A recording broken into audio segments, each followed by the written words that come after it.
कार्यक्रम सुनने वाले सभी श्रोताओं को हमारा नमस्कार।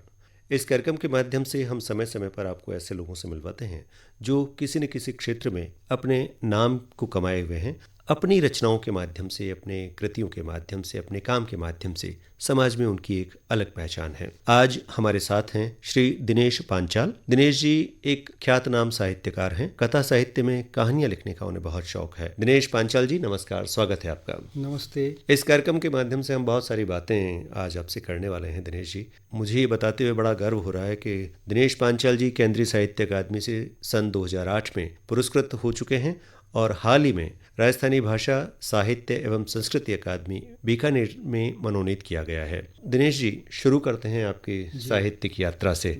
रचनाएं लिखने का शौक आपको बहुत जल्दी आ गया या थोड़ा देर से आपने लिखना शुरू किया था?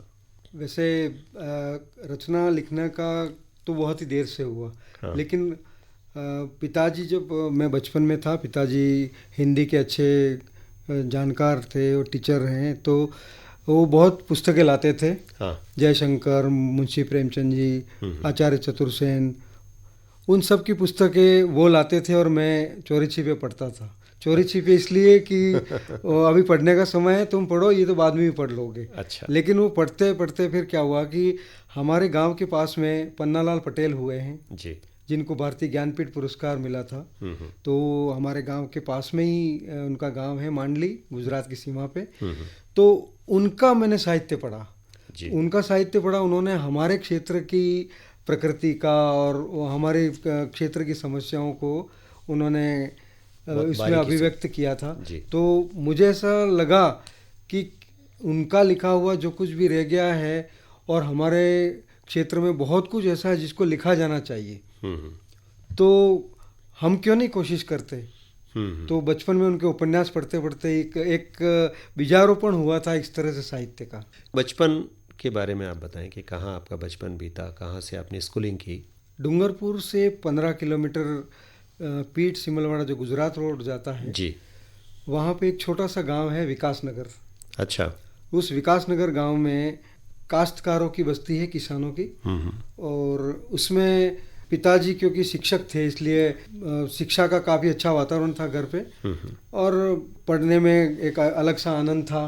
पिताजी दूसरों को भी प्रेरित करते थे और दूसरों को प्रेरित करते थे, तो हमें ये होता था कि क्यों नहीं पिताजी दूसरों को प्रेरित करते हैं तो आगे बढ़े हम खुद। तो इस तरह से पढ़ाई में मैं जब तक गांव में रहा, मैंने 8वीं तक गांव में की, तब तक मैं एक अच्छे होशियार बच्चे की तरह जाना जाता था। मतलब आप अपने अध्यापकों के बहुत लाडले छात्र रहे हैं और चूंकि पिता खुद अध्यापक थे तो अनुशासन आप में बचपन से ही रहा है। दिनेश जी, जब हम आगे की यात्रा शुरू करते हैं, 8वीं पास करके 10वीं 12वीं और फिर कॉलेज में आते हैं, तब तक हम लड़कपन में होते हैं और एक सपने देखना शुरू करते हैं भविष्य के लिए। मैं इस क्षेत्र में जाऊंगा, ये करूंगा, वो करूंगा। आपके ऐसे सपने जो आपने कॉलेज जीवन के दौरान देखे?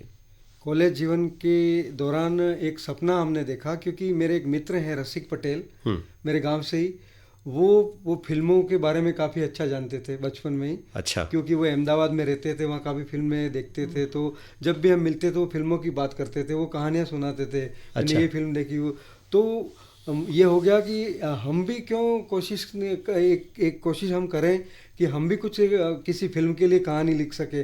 तो दोनों मिलकर कहानियाँ गढ़ते थे।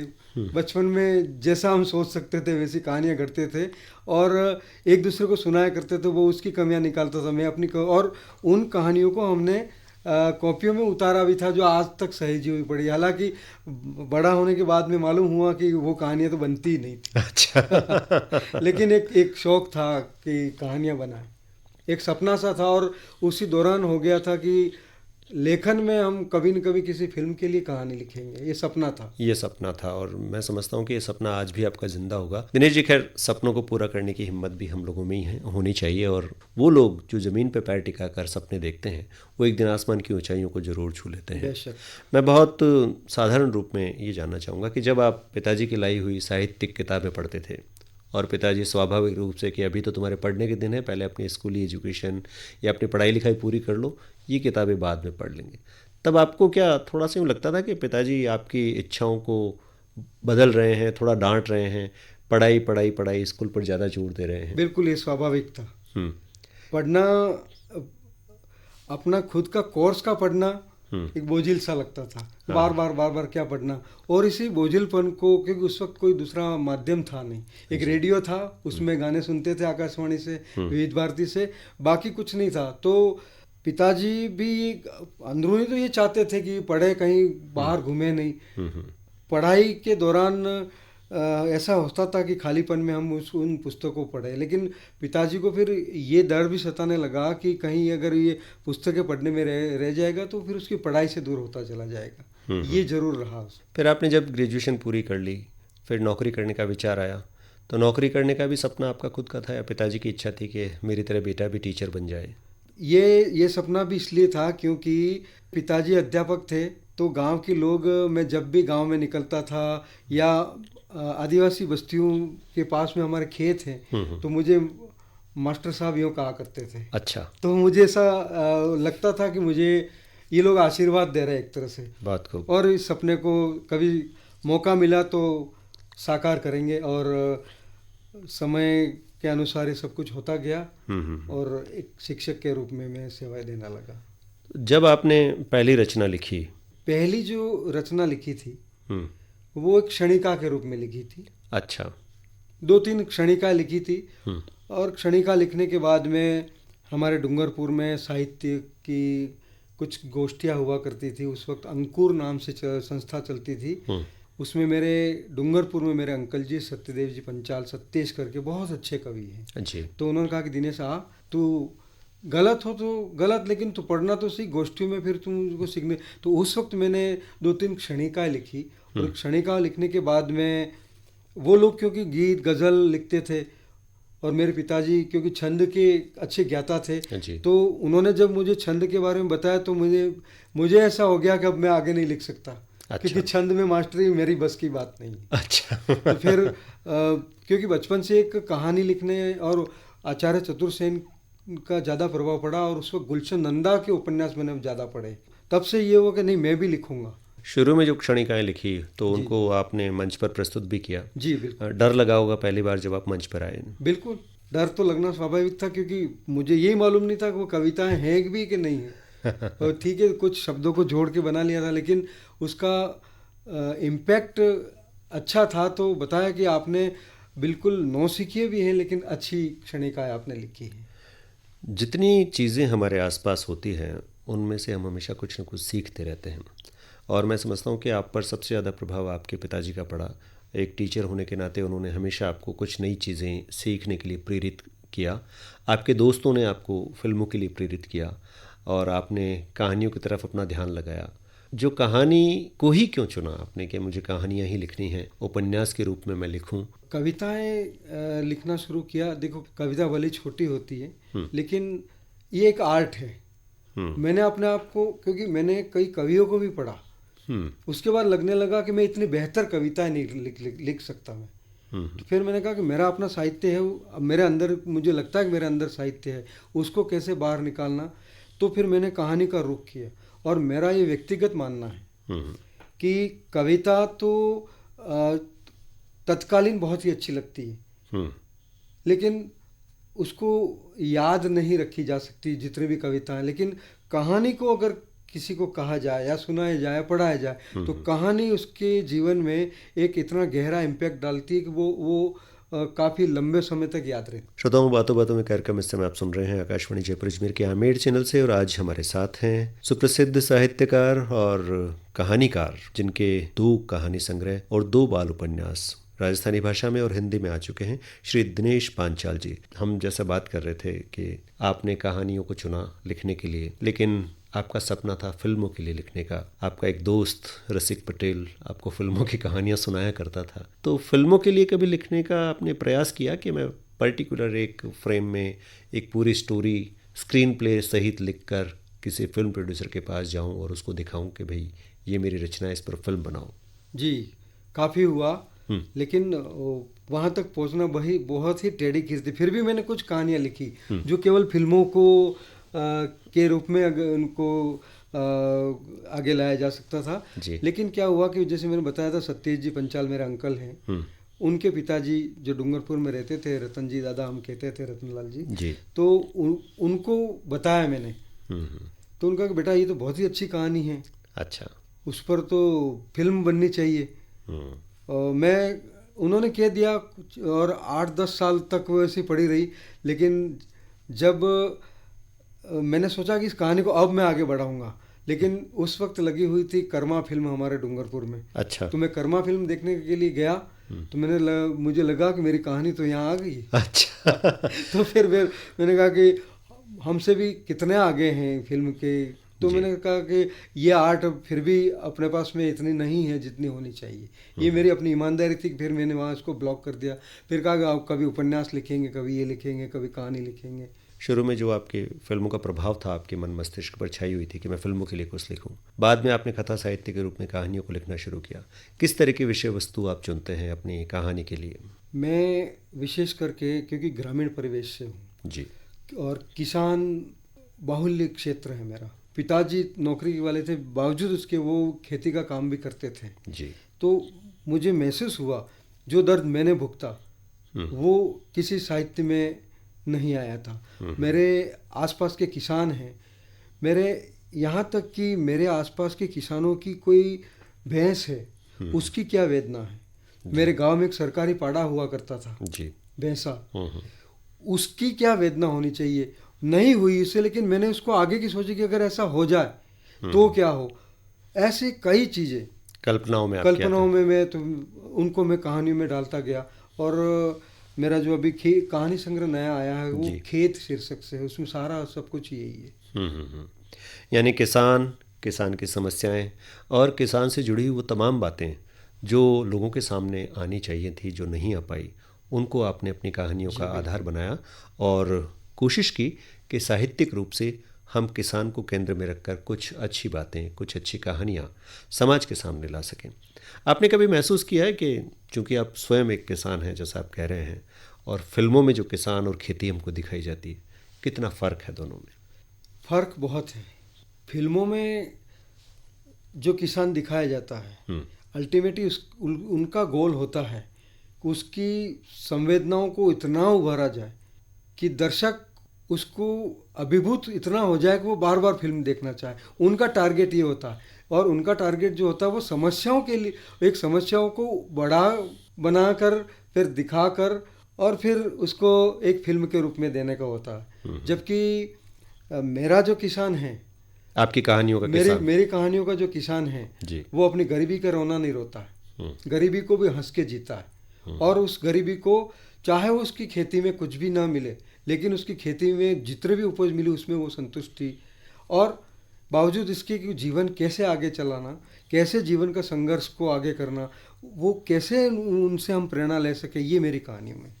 आपको ऐसी कोई घटना, ऐसा वाक़या याद है जब आपकी रचना धीरे धीरे लोकप्रिय हुई और बाद में बहुत प्रशंसा आपको मिलने लगी?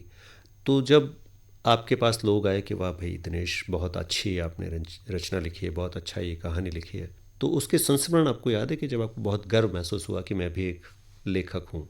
2 कहानियाँ बड़ी महत्वपूर्ण हैं। जैसा कि आपने कहा उस महीने में, पहला एक तो है मेरी कहानी जो मेरा पगरवा कहानी संग्रह, जिस पर अकादमी पुरस्कार मुझे मिला था। पगरवा जी, पदचाप जिसका हिंदी। तो उसकी पुस्तक की पहली कहानी है कागदनो नावड़ो, जो कागज की नाव जी। उसमें अमृतिया नाम का जो पात्र होता है, हमारे वहाँ पहाड़ी क्षेत्र है, लेकिन बावजूद उसको वो कमाने के लिए जाता है, लेकिन वापस लौटने से पहले इतनी ज़बरदस्त बारिश हो जाती है कि वो घर तक नहीं पहुँच पाता है और 24 घंटे तक बाढ़ में फंसा हुआ रहता है। इसलिए बाढ़ भी इसलिए आई पहाड़ी क्षेत्र में क्योंकि आसपास 1-2 तालाब टूट गए थे। तो वो जब तक घर पे पहुँचता है, जिंदगी और मौत की लड़ाई 4-5 बार जीतता है वो, और जब घर पे पहुँचता है तब उसको मालूम होता है कि उसको मृत घोषित कर दिया है। और उसकी एवज में उसको 1 लाख रुपया उसके परिवार को दिया जा रहा है। अच्छा। अब वो जद्दोजहद में होता है कि मेरे जीवन में मैं कितने भी मेहनत कर लूँ, एक साथ में जीवन में कभी 1 लाख रुपया नहीं देखूंगा। तो इस उहापोह में वो जिस खड़ी चट्टान से चढ़ा था जी, एक पर्वतारोही की तरह, तो उसका पाँव पीछे से फिसल जाता है और उस नाले में गिर जाता है। बस और उसकी मृत्यु हो जाती है। और उसकी मैं मृत्यु तक नहीं, मतलब ऐसी कल्पना है कि वो कल्पना वापस लौट गया। हाँ, वो मतलब जिस जद्दोजहद में, उसी जद्दोजहद में वापस चला गया। अब ये मैंने 2005 में लिखी जी, और 2006 में मेरे गांव के आसपास इतना पानी गिरा कि बाढ़ आ गई, और उस बाढ़ में एक मजदूर मेरे गांव से थोड़ा आगे डूंगरपुर के पास वहाँ वो बह गया था जी। तो मेरे कई साहित्यकार, जिसमें जैसे जोधपुर से मिठेश निर्मोही, उन्होंने फ़ोन किया कि दिनेश, तेरी जो कागज़ की नावड़ जो कहानी है, ऐसा तो नहीं हुआ क्या? मैंने कहा सर ऐसा ही हुआ। तब उन्होंने कहा कि ये है साहित्य की दृष्टि ये है कि वो मतलब समय को पढ़ लेता, एक साहित्यकार समय को पढ़ लेता है, उसको भविष्य की घटनाएं दिख जाती है कि ऐसा हो सकता है। जब ये घटना सच हुई तो फिर आपके मन पे क्या बीती? बिल्कुल बहुत बीती। और मेरे मन में जब मैंने कहानी पूरी कर ली तो 5 दिन तक मैं रोता रहा। बता तो नहीं सकता था किसी को जी, लेकिन मन इतना रोता रहा कि 2-4 दिन तक मैंने खाना नहीं खाया। मेरी मिसेज कहने भी लगी ऐसा क्या हुआ है, मैंने आपकी आंखों से आंसू टपकते हुए देखे। पर मैंने कहा मैं उनको कैसे बताऊं, क्योंकि उनको साहित्य से कोई लेना नहीं। मैं क्या ऐसा ही मैंने कुछ लिखा है तो उसका दर्द मुझे इतना महसूस हो रहा है कि मैं वो पात्र एक तरह से मेरे अंदर मैं खुद हूँ, ये मुझे महसूस हुआ, और ये दर्द उसका मुझे महसूस हुआ। तो आपकी जो एक कहानी थी पगरवा, और इसमें जो अमृतिया का पात्र था वो वापस लौट जाता है, और एक तरह से आपने कहानी में संकेत दिया था कि 1 लाख रुपए चूँकि वो जीवन भर नहीं कमा सकता, तो यही श्रेष्ठ है कि वो वापस गुमनामी में चला जाए, अर्थात वो विलीन हो जाए। केंद्रीय साहित्य अकादमी का जो अवार्ड मिला, जब आपको सूचना मिली कि आपकी इस कहानी के लिए आपको पुरस्कृत किया गया है, एकेडमी अवार्ड मिल रहा है, तो कैसा फीलिंग्स आपके मन में आई? मेरे जीवन में आकाशवाणी मेरे मूल में जुड़ी हुई है जी। पहली कहानी मैंने आकाशवाणी उदयपुर में डॉक्टर जयप्रकाश ज्योतिपुंज के सामने लिखकर पढ़ी। पहली कहानी जो लिखी वो तुरंत आकाशवाणी में बैठ के लिखी और वहीं पढ़ी। और जिस बात का आप जिक्र कर रहे हो, आकाशवाणी बांसवाड़ा में मेरी रिकॉर्डिंग थी। मेरे साथ में डॉक्टर ज्योतिपुंज भी थे और उपेंद्र अणु भी थे। हमारे तीनों की चर्चा उसमें थी। तो चर्चा हुई तब तक तो मुझे मालूम नहीं था, लेकिन जैसे उनसे अलग होकर मैं बस स्टेशन पर आया, तो जो उपेंद्र अणु मेरे साथ में थे उन्होंने फ़ोन किया कि दिनेश तू कहाँ है? तो मैंने कहा मैं तो अभी बस में बैठ रहा हूँ घर जाने के। तो वापस चला है? क्यों? अरे तू आ तो सही, तो तेरे को आना ज़रूरी है। तो उस वक्त मुझे ऐसा क्यों कह रहे हैं? फिर उन्होंने कहा कि तेरी पगरवा को तो केंद्रीय साहित्य अकादमी अवार्ड की घोषणा हो गई है। क्या तो उस वक्त मैं अकेला था बस स्टेशन पे। तो कुछ क्षणों के लिए मुझे एहसास नहीं हुआ कि मैं कहाँ हूँ, क्या हुआ मुझसे। लेकिन क्योंकि मैं दोनों समय मेडिटेशन करता हूँ, उसकी ताकत थी कि उसने मुझे गिरने से बचा लिया, वरना मैं गिर पड़ता हुआ, क्योंकि कल्पना नहीं की थी कि इतना बड़ा अवार्ड मुझे मिलेगा। दिनेश पांचाल जी, जब आप अपनी रचनाएं लिखना शुरू करते हैं, पहले से विचार, आपको कहानी का थॉट, उसका प्लॉट याद रहता है कि मुझे इस विषय पर लिखना है। लिखते समय आपको कभी ऐसा महसूस होता है कि कोई ईश्वरीय शक्ति आपको प्रेरित कर रही है और आपकी कलम बखूबी अपने आप चल रही हो? जी, आपने बिल्कुल सबसे महत्वपूर्ण प्रश्न किया है। मैंने आपको बताया मैं मेडिटेशन करता हूँ। मैं हार्टफुलनेस मेडिटेशन करता भी हूँ और उसका प्रशिक्षक भी हूँ। तो मेरे पास में काफ़ी लोग आते भी हैं जी। तो मेरा जो बहुरूपीय लोक कहानी संग्रह है, उस कहानी संग्रह में मैंने लिखा भी है कि इस दौरान मेरे मेडिटेशन के दौरान मुझे प्लॉट सूझते हैं, और प्लॉट बिल्कुल लिख से हटकर सूझते हैं। और जब मैं वाकई लिखने के लिए बैठता हूँ, अगला अक्षर क्या होगा, अगली लाइन क्या होगी, मुझे मालूम नहीं होता है। और मेरी आज तक का ये राग, मैं जब लिखने के लिए बैठा हूँ और जब मुझे हो गया कि अब तू उससे आगे आज नहीं लिख पाएगा, तो मैं उसी वक्त कलम छोड़ देता हूँ। और फिर जब मुझे ऐसा लगता है कि नहीं अब लिखना चाहिए, तब लिखने के लिए वापस बैठ जाता हूँ। लेकिन वो तारतम्य वही बना रहता है, उसमें डिफर नहीं किया जा सकता। यहाँ लेखक ने छोड़ा था। और दिनेश जी, मैं अगला प्रश्न जो आपसे करना चाहूँगा कि जो वेदना आपने पगरवा में लिखी थी, और किसान निश्चित तौर पर जितनी मेहनत करता है उसको उतनी उपज नहीं मिलती। कई बार जो हमारी खेती है वो बारिश पर निर्भर करती है। ऐसे में खाने कमाने के लिए पलायन अक्सर हम देखते हैं कि अपने घर बार छोड़ के कहीं दूर किसी बड़े शहर में कमाने के लिए किसान अपने परिवार सहित चला जाता है।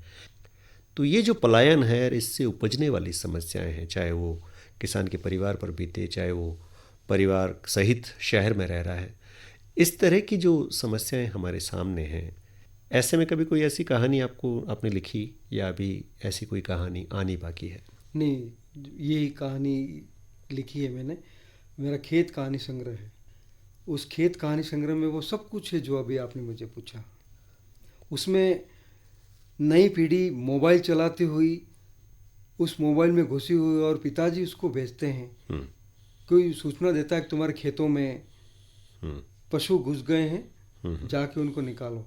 उसको भेजते हैं और वो जाता भी है, लेकिन तब तक दूसरों के खेत में वो पशु घुस चुके थे, तो वो पट्ठा उस दूसरों के खेत से निकाल के अपने खेतों में चरने के लिए छोड़ के आ जाता है। ये मोबाइल का प्रभाव है। नई पीढ़ी की मानसिकता बताई मैंने कि वो कितना भी, और इसमें पूरा खेत एक एक एक तरह से उसमें केंद्रीय भाव है, और खेत एक अपनी आत्मकथा सी कहते हुए उसमें है कि उसमें ये चिंता भी है कि नई पीढ़ी खेती से विमुख हो रही है। और उसमें सबसे बड़ी ये है कि खेती से नई पीढ़ी तो विमुख हो ही रही है, लेकिन जहाँ जहाँ खेत है और खेतों के दौरान जब हाईवे जैसी चीज़ निकलती है जी, तो उन खेतों के भाव कई गुना बढ़ जाते हैं, और उन्हीं खेतों को आबादी में कन्वर्ट करा के और बेच दिए जाते हैं। तब मेरा ये इस कहानी में ये प्रश्न बनता है, आप खेती करोगे नहीं, खेती के लिए खेत बचेंगे नहीं, और खाना सबको चाहिए, दूध घी सबको चाहिए, मिलेंगे कहाँ से? बहुत बड़ी समस्या ये मैंने इसमें उठाई। ये भी एक भविष्य का संकेत है कि हम देख नहीं पा रहे हैं कि समय के उस पार क्या होने वाला है। इसमें लिखा है जी, हर चीज का विकल्प है, लेकिन अन्न का क्या विकल्प है? एक बहुत ही मार्मिक और समसामयिक प्रश्न है कि हर चीज़ का विकल्प है, लेकिन भोजन का शायद कोई विकल्प नहीं होगा।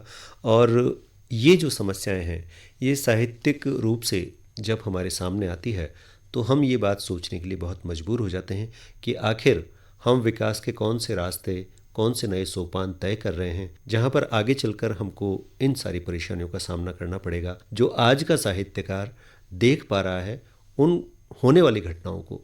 दिनेश पांचाल जी, बातें बहुत सी हैं, और जैसा आपने शुरू में कहा था कि फिल्मों का प्रभाव आप पर बहुत था।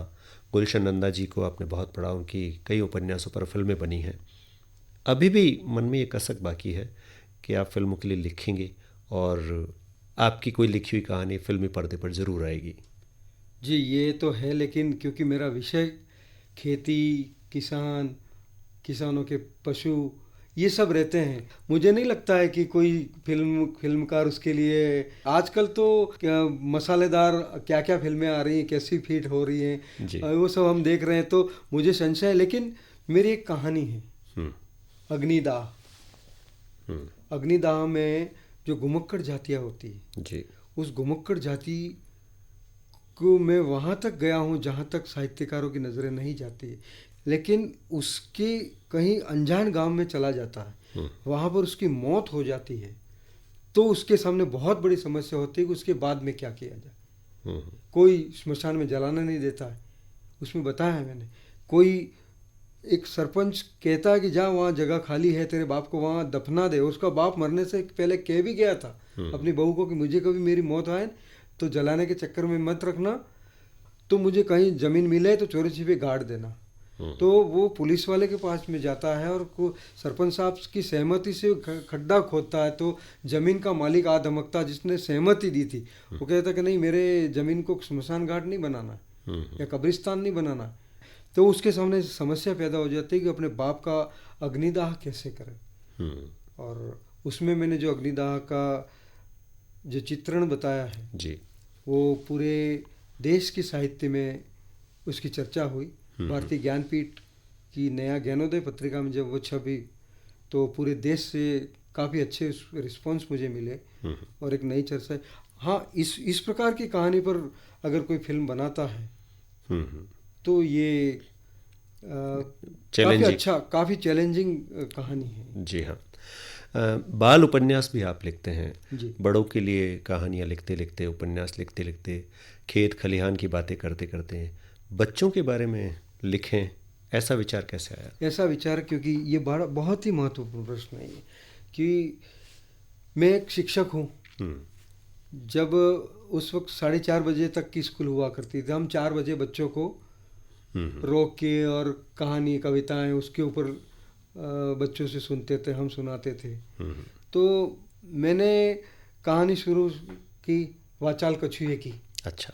तो जैसे ही मैंने वाचाल कछुए की कहानी शुरू की और जब उसमें वो क्षण आता है कि उसका मुंह खुलता है और वो ज़मीन की ओर आता है, और लेकिन मैंने कहा उसका मुंह खुल गया, तब एक कुछ देर के लिए मैंने पॉज कर दी कहानी को, बच्चों की भावना जानने के लिए।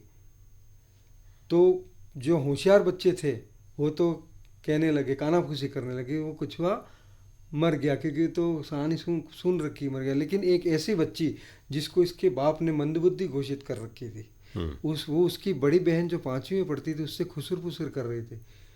तो उसको पूछा तो वो तो एडमिशन तो हुआ नहीं था, उसका पिता भी नहीं चाहता था कि मंदबुद्धि बच्ची कहते। तो मैं बोला तेरी बहन क्या कह रही है, तू मुझे बता।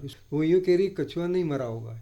फिर मैंने कहा कि तू उसको पूछ क्यों नहीं मरा होगा। तो उसने जो मुझे कहा वो वाकई वंडरफुल था। उसने कहा कि हमारा तो पहाड़ी क्षेत्र है, और वो कछुओं को लेकर जा रहे थे तो पहाड़ी के ऊपर से जा रहे थे, तो पहाड़ी के ऊपर से कम ऊंचाई थी तो मरा नहीं होगा, हल्का सा लगा होगा।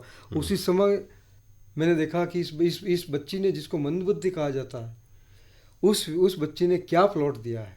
फिर मैं उस कहानी को आगे बढ़ाता गया। उसमें कहानियों की, पंचतंत्र की कहानी में से कहानी ऐसे। फिर मैंने कहा कि अब इसको जाया नहीं करूँगा। मैं घर जाके मेरा कलम उठा ली और बाल उपन्यास कछुए की उड़ान नाम से बाल उपन्यास लिखा। और national book trust of India ने विश्व पुस्तक मेले में उसके ऊपर लाइव 5 बड़े बाल साहित्यकारों से लाइव चर्चा कराई, और वहीं उसका विमोचन भी हुआ विश्व पुस्तक मेला। दिनेश पांचाल जी, आपके आकाशवाणी जयपुर स्टूडियो में आने का बहुत बहुत धन्यवाद, शुक्रिया।